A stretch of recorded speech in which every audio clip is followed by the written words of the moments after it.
Former Conservative Deputy Chair Lee Anderson has defected to Reform UK, becoming the party's first MP in the Commons. He was kicked out of the Parliamentary Conservative Party for refusing to apologise after alleging that London Mayor Sadiq Khan was controlled by Islamists. Well, I'm delighted to say that joining me here on set is Richard Tice, the leader of Reform UK. Thanks for joining us, Richard. Great pleasure to be with you. It's a special day for us. Our first MP will be taking his seat in the House of Commons this morning. Well, indeed, and we all watched and covered the announcement of the switch yesterday. My first question now is whether you think it's the first of many that are going to come across. How many conversations are you in the middle of having? There are conversations going on. We're not going to give any details of those. I don't give a running commentary. They can be assured that discussions are completely confidential. But let me say this. Unless the Prime Minister calls an election by next Friday for May the 2nd, I would be surprised if when we come to the general election there are not more than one Reform MP in the House of Commons. Well, more than one is not a big pledge, given that you've got one. I didn't know whether you were going to say, you know, if the election is November, let's say, do you think by then you can get to double digits? Well, is that the scale of the conversations? Let's wait and see. But there is a lot of dissatisfaction with the fact that the Tory party has now become a party of sort of social democrats and con-socialists. They're sinking in the polls. We're going up in the polls because our policies are resonating with people, particularly in the red wall, strong on law and order, making work pay, controlling immigration by freezing immigration, stopping the boats. These are the things that actually resonate with people. That's why Lee Anderson is going to be our champion in the red wall. And we're very clear. We're going to replace the Tories as the main alternative to Labour in those red wall seats, starting with this election. But I mean, again, just to gauge it for us, I mean, will you personally be disappointed if you don't entice more MPs across, get it up to double digits? Enticing is what I try and do. Yes. So, yes, we'll obviously, it's in the name.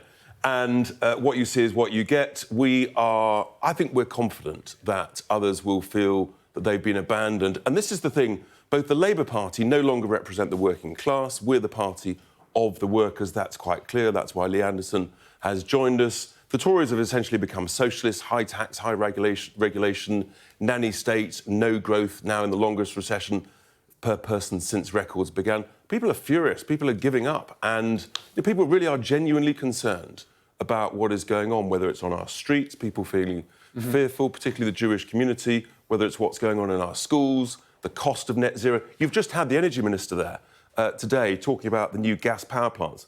Because of the madness of net zero, in the last week, we are reliant on 16% of our electricity from overseas because of the huge obsession with net zero that's costing us tens of billions every year and is exposing us to serious energy risk of blackouts. So I'm interested to just dive in a bit deeper there of the party identity, because you said the Labour Party doesn't represent the working class, and a lot of people would perhaps frame you as to the right of the Conservatives. And I didn't know if you think you're left or right and who you're appealing to. Common sense, that's who we are, the common sense party. Well, let's touch on this a little bit, because yesterday Beth Rigby tried to ask Lee Anderson about his principles and allegiances. You've had 24 hours to think about the answer. You know, he has been Labour, he has been Conservative, now he's Reform. I think it's a fair question to say, is your party a party of principle, or is it just happy to go with the lowest common denominator to get a seat? Lee is absolutely a man of principle, which is why when those two parties... His principles. But his principles is standing up for his constituents on strong on law and order, making work pay, controlling immigration, and stopping the madness of net zero that's making his constituents poorer and colder. That's a very strong principle. But the truth is, the Labour Party and the Tories, they've moved so far away from where they were 20 years ago, it's unrecognisable. And that's why politics is shifting so significantly. Think they've both moved to the left? Yes, absolutely. The Labour Party have just sort of moved into a sort of a woke zone that previously didn't exist. They can't even define what a woman is, for heaven's sake.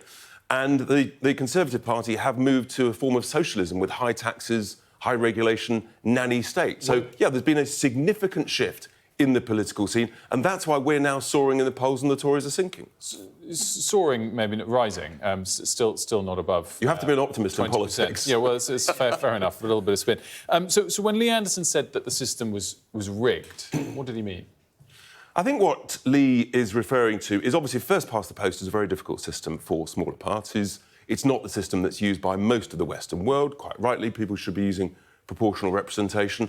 And if we had PR, for example, at the next general election, if we got 15% of the votes, we would have 90 seats. We potentially face the scenario of getting 4, 5, 6 million votes and maybe 0 to 1 or 2 MPs. That is not a fair electoral system. It's undemocratic. Every vote is not equal, and we absolutely need this discussion, and we need change. And I think change is coming. You see, that's maybe a reasonable argument for you or Nigel Farage to make, but not for Lee Anderson, who's been a Labour MP, a Labour candidate and a Conservative MP. He's gone to the big parties in order to have a seat.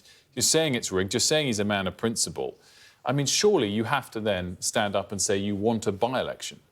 No, the point about a by-election is we're about to face a general election. We actually all want a general election, and we want it as soon as possible. That's May the 2nd. There's no point calling a by-election if literally 2 weeks later there's a general election. That's an abuse of taxpayers. No, hear me out. By the end of abuse March, of taxpayers' cash. By the end of March, will you back a by-election? There's not been a general. Because a general election could be called literally any day now. It's at the Prime Minister's prerogative. So there's no point wasting £500,000 worth of taxpayers' cash. Okay, people don't like this sort of completely callous abuse of taxpayers' cash. In principle, long-term... If we were mid-term, then, yes, a by-election would probably be the appropriate way to go. But when you're faced up with the prospect of a general election that we want sooner rather than later, clearly it's a nonsense. OK, well, that's a convenient way of looking at it, but fair enough. If there was a general election called right now, would you have 650 candidates? Yes, if you look at our website, we've got about 400. We've got about 300 going through the approval and vetting process. Absolutely, 630 candidates. We won't stand in the Speaker's seat, that's the convention, and we won't stand in Northern Ireland. But everywhere else, and yes, we've got lots of people, more and more people applying to be candidates. So there's no question. There's always a bit of sort of moving around. People's personal circumstances change, but we make that pledge absolutely. I'm interested, you were watching, I believe, our interview with Graham Stewart just a moment ago. I asked him about Frank Hester, major Tory party donor's comments, and he condemned them, said they were reprehensible, but didn't say that the party should give the money back. What's your take on that sort of thing? If it happened in first of all, they absolutely were reprehensible. What's really extraordinary is the quantity of money. I don't think I'd heard of this gentleman until yesterday, and yet he's given £10 million to the Conservative Party. It's a vast sum of money. Give it back? Look, that's a matter for them. What I think is extraordinary is that quantity of money from one individual to one political party. They've obviously spent it. The reality is they haven't got the money to give back, I guess. It is extraordinary. And that's a matter for them. But the most significant thing is the comments were utterly appalling and condemned by everybody. And if something similar hypothetically happened, you would want to give that money back? You wouldn't want to welcome money from someone like that? Look, these comments obviously came out without the Conservative Party being aware of it. That's a matter for them. It's not a matter for me. But it's interesting to bring it up and discuss it. I mean, clearly, we've got into spats with Lee Anderson about what was said and what wasn't said and if they meant it. The broad question of principle, would you want to take money from... No one would ever want to take money from someone who's expressed such reprehensible views. Obviously, the challenge for anybody, whether you're Labour, Tory or any party, is if you take money from someone who passes all the vetting criteria and then something emerges 3 or 4 years later after you've spent the money, then you're in a right pickle. Richard Tice, thanks for joining us. Pleasure. We appreciate it.